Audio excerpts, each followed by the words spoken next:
Bill Taylor, John, Eric in Northport's in there somewhere. Hi, Todd. Good morning. Ed Mines. Hope you guys are doing well. We're going to go through our checklist like we always do. We're going to talk about the big risk and the big opportunity today. And we're going to dig into pure strength today. Very important. Pure strength. And I'm going to define this through some Thanksgiving conversations with my father-in-law 9 years ago. And even in the face of this constantly evolving market, what we'll be revealing today still holds true, especially when you combine it with momentum. So we're focusing on strength and momentum. And I know that you have not seen this before because I have not put this together before. If you are not joining us before 9:30, you are someone else's lunch. Remember, and that we go live at 9:30 with the markets. It is an exit for everything that is happening overnight, everything that is happening this morning. Russell up to 2250, S&P 500 pushing 6300. We're just going to get there, aren't we? We're just going right to 7100, and then we're going to have a massive overreaction. It just feels like it more and more each day. A little bit of a agricultural day. Again, food prices continuing to move higher. That's always that's fallen on the back of the weakening dollar. Natural gas, VIX, both the big losers today. Volatility just collapsing and back down here at around 17.5. Talk a little bit about this because there's a possibility if this just keeps cooling off, that vol really keeps dropping into the summer, really comes down, I think, to the tariffs at this point. If there is ample capital in the system, if the VIX gets much, much lower, that is where you have to start looking out into 6, 8 to 10 months from now on vol and try to determine and decide, is it worth just making a very small hedge on turmoil that does seem to be coming down the pipeline, but might not arrive within the next 2 to 3 months. July historically is a very strong month. I don't think there's been a down month in like a decade, maybe even more than that. So once again, lower volumes, kind of complacency, not a whole lot going on. So we just kind of have to pay very close attention. But look, there's going to be a lot of moves. We're going to talk about the stocks worth engaging. We'll talk about if this market's safe. It's okay. And where the smart money is positioning. Now, the big story here and the big opportunity and the big kind of macro focus, I want to make sure that I always try to walk through what the big headlines will be, just because it's worth your time. This is what CNBC is talking about, what Barron's is talking about. And even though I might not view it through the lens, or at least I always believe that price is what's really going to tell the story for you, right? Because if we go back and we analyze events that have transpired, price is what has told us what has happened. This is very key because back in February, everybody was bullish. Trump had just become president. There was all this expectation, all this excitement. There was going to be a bill. But liquidity drained and the markets sold off. And then the markets collapsed. And this is important. On March 26th, when all that selling really accelerated, nobody really assumed or knew that we were going to have that even bigger escalation in risk. And I point this out because last week when I was talking to Blake, Blake said, well, looking at deep currents, looking at what's going on, there's a lot of money rotating into materials. Oh, well, that's interesting. Well, all of a sudden, a week later, and I don't believe in coincidence, especially in this environment, we get an announcement on sweeping tariffs, 50% on copper, 30% on semiconductors, pharmaceuticals, and aluminum. There is no coincidence in this market. There's no coincidence. Somebody knows something or somebody is getting enough information that they can make enough speculative bets, and then people start to follow those flows, and it cascades, and then sure enough, we get this announcement on copper. This has happened multiple times this year, okay? So, look, this is how the markets work. There is so much money spent on the consulting level on K Street, an immense amount of money that is spent just in the consulting area of DC, understanding policy, what shifts may be coming, what policies might come. And as you know, Nancy Pelosi has historically been the best performing trader in the world because she's trading on policy down the road. Full stop. Full stop. And she said, well, this is a free market.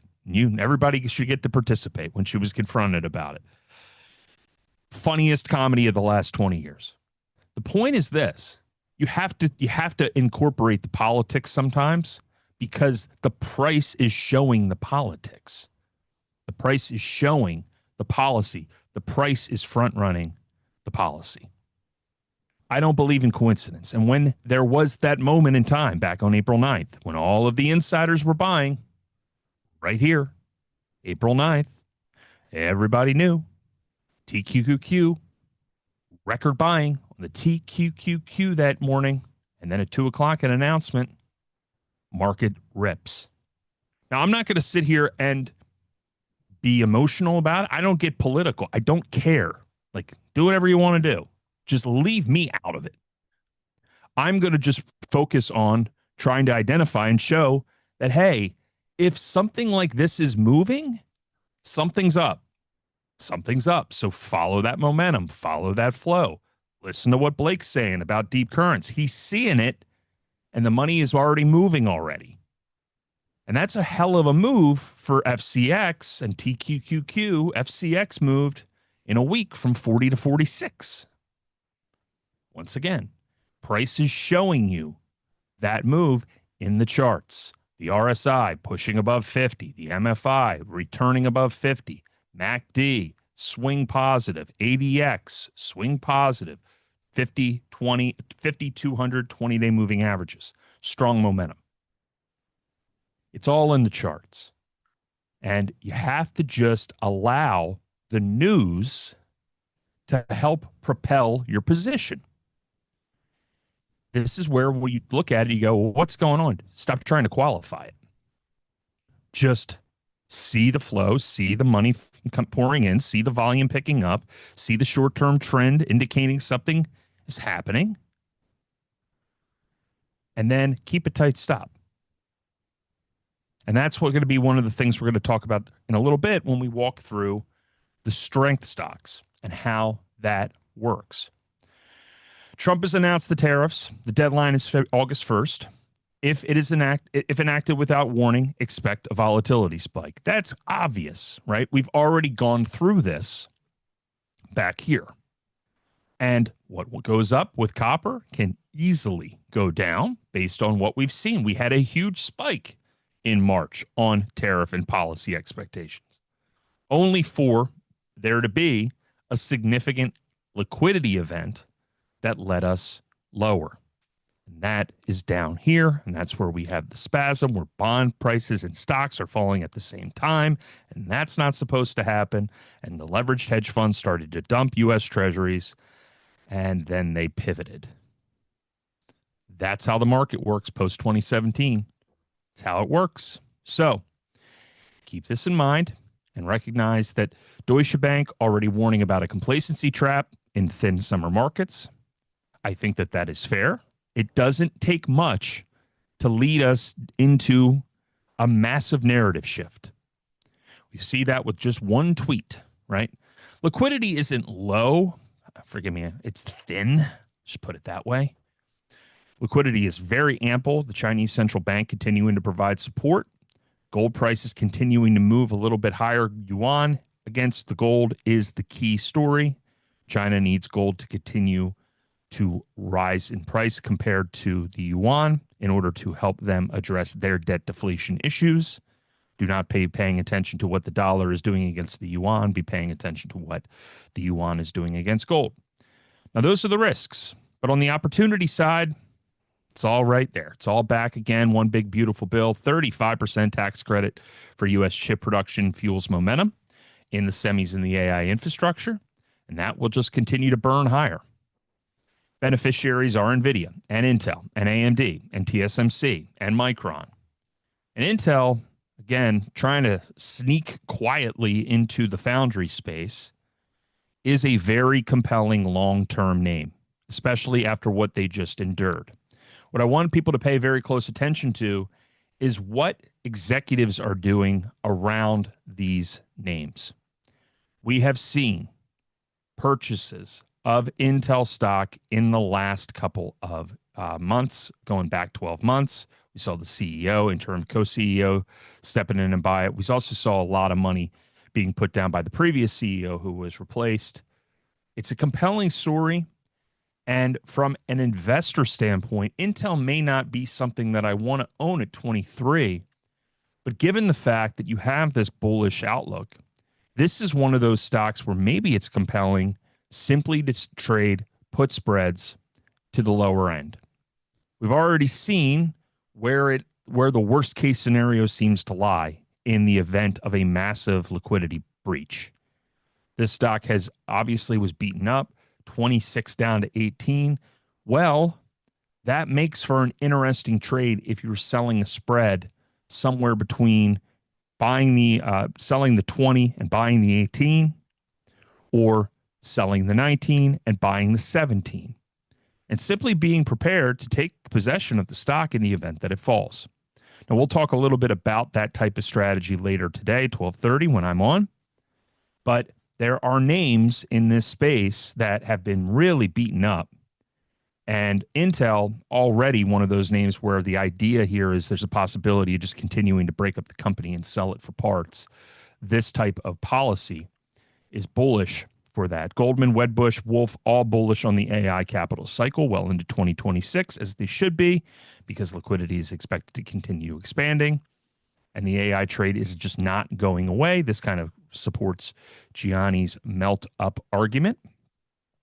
And we're about $750 billion forecasted for AI data center infrastructure spend. This is important because within this bill, there is a instant depreciation capacity. So basically, you spend, you get to write it off this year. You don't even have to worry about associated depreciation. I have to go back through the current signed version of this, but that was the most recent version that I had read. The technicals are strong. Rotation into mega cap continues. And keep in mind that in all environments, rising tide environments, a lot of money every 2 weeks comes in off the back of payroll and people with their 401ks and their IRAs automatically investing into tons and tons of ETFs that support these trends. 9 o'clock. Momentum has been positive for, I've grown a beard and I've forgotten what I know. It has been a very long time since the last time we saw anything that was really, truly spooky in these markets. And it all goes back here to April 23rd, when the FNGD resigned from that rally that it had. Remember, the FNGD is a leveraged vehicle, and it is a very good vehicle for telling us whether or not there will be stress in the Mag 7.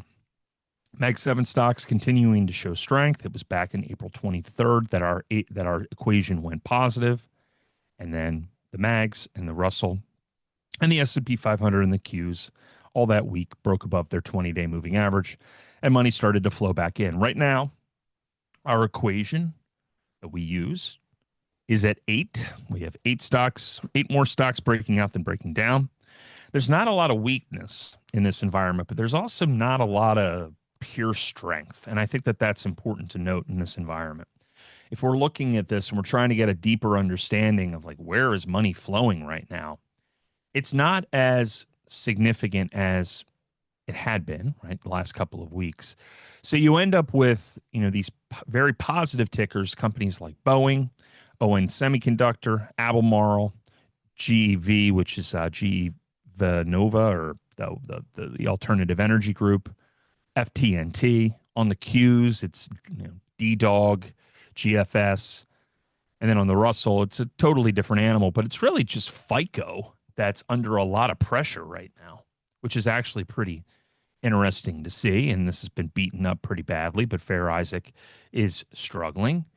Adobe is kind of taking the stair step down, kind of lower highs, lower lows, breaking under that 20 and that 50. And then Tesla has just been kind of just a wild swing, right? Constant movement. That's why we're trading it. That's why we're doing the masterclass on it right now. We did our first session yesterday. Still time to see that. Join us for that and get in before the next session that will start tomorrow. I will be opening up the chat room relatively soon and just monitoring Tesla as we move through this day. PBF. Interesting to see. Welcome back, PBF. This will be a big stock in focus, particularly around the relationship between Mexico and the United States on energy space. If we stay above this 50-day moving average, there is a lot of room to run in the refinery space after these huge moves down for PBF. Once again, natural stop, baked right in for the 200-day EMA. Moderna, some positive news for them, I believe, on the forgive me, on the trial front. Strong move off of the 200 and the 50-day moving average. 27 taking you to 33. This thing has been absolutely whacked, particularly on the short float, 18% short float. So a little bit of a squeeze transpiring right now. Nice little speculative play. Obviously, this is the COVID stock of COVID stocks, but we have seen the stock obviously rally on the back of big sell-offs and relatively sizable squeezes. Moderna, just a lot of strength right now. Kind of coming out of nowhere, but that's what it is. I have been told that I have to talk about WIMI. WIMI hologram cloud. Don't know what you do. Chinese advertising company. Great. But this is one of those F and gram score stocks. So coming off the 20-day moving average, this stock's at $3. And once again, when it gets above certain moving averages, it has just absolutely popped. And in an environment of loosening central bank policy in China, if you're looking for a lottery ticket, WIMI. Don't know what you do. Probably don't. You might not even exist for all I know. Might be operating out of a toll booth somehow on the border of Nepal. But nonetheless, a lot of news, a lot of things moving forward, and very high, 7% short float. So can we get a little bit of a squeeze? Can we push above that 50-day moving average of about 350? Well, if we can, you're going to retest 650 because this is just one of those names that exists. And I'm just going to warn you, if you're trying to trade it, pay very close attention because what goes up goes down very quickly. But I was told this morning, I'm going to laugh at you if the stock goes to 10 and you keep deleting it from the chart every morning. So there you go. WIMI, that is our new BTBT. Let's see what happens. ELF and NRG are weak right now. NRG, energy. Concerns right now. Big move that we had on the back of April, 100 to 160. Well, once again, on the utility side, there's volatility here, and there's obviously profit taking. Now you're breaking under that 20. Simple trade. Buying the 155 put if that's available somewhere in that range and selling down to around the 145 and just trying to exploit that gap, just trying to move back down. And we've seen that. We've seen these retests multiple times. But again, selling creates selling. RSI moving under 50, MFI moving toward 50. MACD negative crossover here on the ADX. Interesting potential move to the downside. And we have Vital, we have the MAGs, we have Moderna. And we have Geopark, which Geopark just keeps popping up. Don't know much about the company. Colombian energy name, but once again, 2050, naturally baked in stock here at 7. See if you can retest back up to 8. We would take it. Would not be a bother for us. All right, so can you trust F&G scores on Chinese companies? We all know their financials are fabricated. Probably not, but here's the fun of it, right? No, you definitely can on the intrinsic value. As far as the F score goes, all of this stuff has to be disclosed. So you're going to see in the 10K or the 10Q all of these specific metrics. And once again, the whole point of it is not necessarily how good of a company is it. It's really just a matter of, are we going to be able to make a trade out of it? And if you're just coming above this 20-day and continued breakdown, but just looking for that little bit of a squeeze. So it's a good question, Eric. But nonetheless, I think that there is there's a little lottery ticket here on a $3 stock, and WIMI hologram cloud. Know nothing about it. Nothing. Not going to worry about it. We'll figure it out. All right. Well, let's talk about scores because this is very important. And, we talk about F and Graham score quite a bit. But let's change this up a little bit. Let's go to a little bit more. I think Tim has called this perfect. So the idea here is the F score and the Z score. Now, the F score we've already talked about. It's a 9-point system for evaluating financial strength for value stocks, but really at the end of the day, as you're going to see, most of the stocks that have perfect nines are actually stocks that have outrageously expanded multiples in valuations. But this is a form of poor man's momentum. The people who are focusing on pure financial strength. And in some capacity, I don't want to use the word financial engineering, but I do just want to note that, like, when you're hiking your dividends, when you're buying back your stock, when you're engaging in, reduction in share count, sometimes that could be considered financial engineering. And some person's financial engineering is just good fiscal management of the company. You get a point for every one of these. Now, this is Joseph Piotrowski. He taught at University of Chicago, came up with this concept back in the beginning of the century. I get to say that now because we're now in 2025, the beginning of the century. And if you're a company, public company, and you improve your asset turnover, you get a point. You improve your gross margins, you get a point. You lower your leverage, you get a point. You increase your cash flow over your net income, you get a point. You increase your net income, you get a point.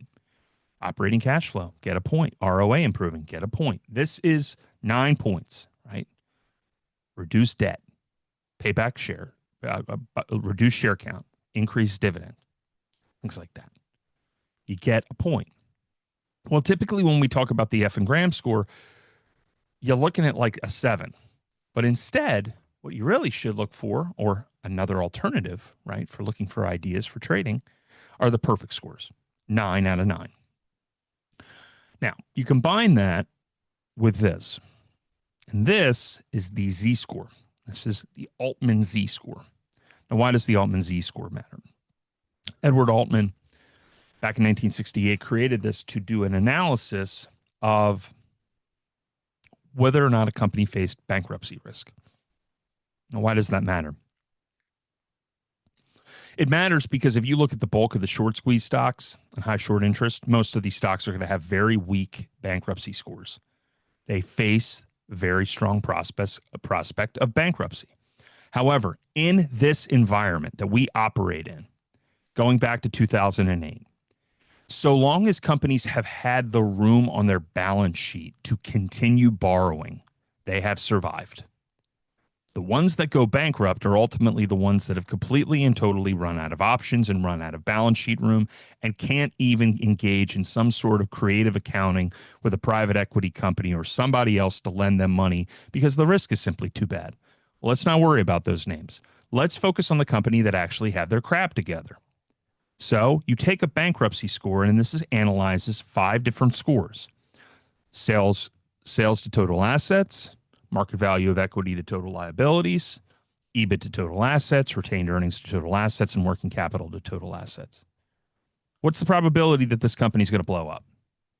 Now, why does it matter? Okay, so if you have a high F score or a high Z score over 3, you're sound. You are a sound company.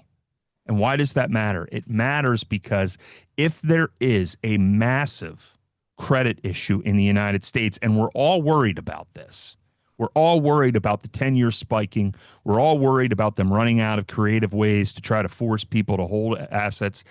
At this point, relatively soon, if you own a stable coin, you're going to be a bag holder holding short-term T-bills on behalf of that stable coin.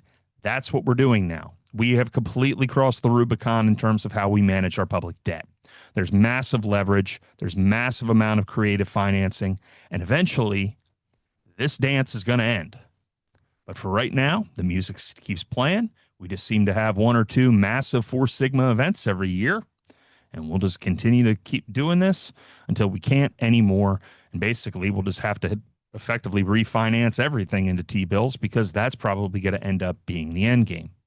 Now, there are other ways to find whether or not a company is in financial distress, just so you know. More scores than 17 years ago. This is all the academic work. The Benesch M score, very important to know. It detects earnings manipulation or fraud.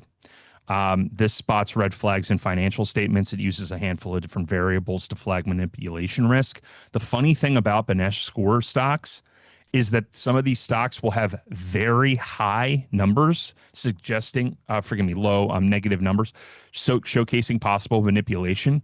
And despite the fact of that, the stock will go up. It will just rally because financial engineering. This was used to detect Enron before its collapse, right? So focusing on accounting shenanigans, weakness, it needs clean data and can trigger false positives. And that's a whole different issue in the environment that we operate in because some of the platforms that exist don't have all the data that they need. The Olsen score estimates probability of default. It's a broad range of companies. It's better for better than for non-manufacturing companies, but we're still going to use the Z score for our examples today. This uses a regression model of 9 different variables like size, leverage, liquidity, and net income. A higher elevated over 0.05 O score is a high default of risk, outputs a probability rather than a range, which is different than what the Z score does. It's a little bit more flexible, but we're going to talk about the F and the Graham score. So let's go over to Uncle Stock and let's see what we have here. If we screen US stocks, and once again, we're not going to focus on financials because financials are not going to be using the F score and would not be using the Z score. They're using different metrics for bankruptcy risk and ultimately for valuations. We want to focus on tangible book value. Let's look at the F score and let's put it at a dead center 9. It's got to be a 9. And since we like Uncle Stock more than we like Guru Focus because this is an adjusted F score, so it gives us a little bit more of a complete understanding of everything going on. And we're going to set that at 3. We're going to go to market capitalization, and we're going to put this at least $500 million. You know what? Screw it. Let's go to 800. And then on top of that, we want to look at the SMA. Same thing. We are looking for strength and security crossing the key lines. Now, as I noted, what is beneficial about the F and Z score? Because of the financial strength and because of the lack of bankruptcy risk, what this list will ultimately showcase, which is pretty fascinating, is a real-time picture of what is actually working in the United States economy. What are the sectors? What are the businesses that are working? And one of the funniest things that happened was back during the COVID period, in April, we ran this screener, and there was only one stock that was on it. Can anyone guess in April and May of 2020 what the number one and only stock with a perfect F score and a high Z score was? I'm going to give you a minute to try to guess that.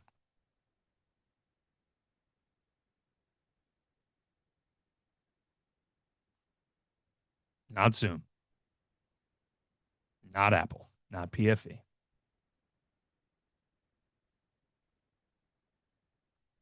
Nope. Nope.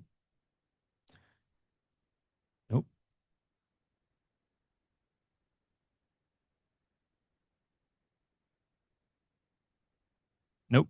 Nope. You're not going to get it. I'm going to put it in real quick. It was a company called Upbound Group, but they're not called Upbound Group anymore. They were called Rent-A-Center. The company that allowed people to rent lamps and furniture. Rent-A-Center. It showed you everything that was transpiring in the U.S. economy at that exact moment. It was one of the only places that people could actually access credit. Rent-A-Center. This is what we have right now. We have 8 names. 8 names. And every single one of them is going to make a hell of a lot of sense when you go through them. Right now, you have EXEL, Exelis, I can't even pronounce that. This is an oncology company. Very, very strong period right now within the strength of the stock. This has gone up, I believe, about 36% in the last few months. Yeah. Very strong momentum. And this is one of the things we're looking for. Upward momentum. And if we retest on this 50, it becomes a buy.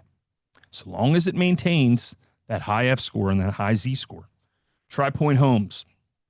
This is one of those names that it is cheap and we completely forget about it, but breaking its 20, breaking its 50. Book share 36. Book share. It's trading for less than its book value. Okay. This is one of those names that popped up on the 13Ds as well. Housing coming back into play. Skyline, same thing. Skyline is mobile homes champion. Pushing above the 20. Interesting speculative play. We're looking for a reversion here. Looking for a reversion. Doximity, interesting company. This always pops up on lists. Strong momentum, strong play, baked in stop, 58. Healthcare side, ABEV. One of those other names that you don't see too often, but this is the Ambev version, the Brazilian Anheuser-Busch. ABEV. 250. Baked in stop. Bounce off here. We're just looking for some strength. BZ. I don't know much about this one, but Leonardo pops up. DRS. Strong momentum. Once again, what's happening? You already know. A lot of focus, a lot of emphasis on U.S. production, Europe and its military. What is happening and what is working in the U.S., not just the U.S. economy, the global economy. And Royal Gold, RGLD, which I believe, interestingly enough, just bought Sandstorm, and that's why we just had this big move down.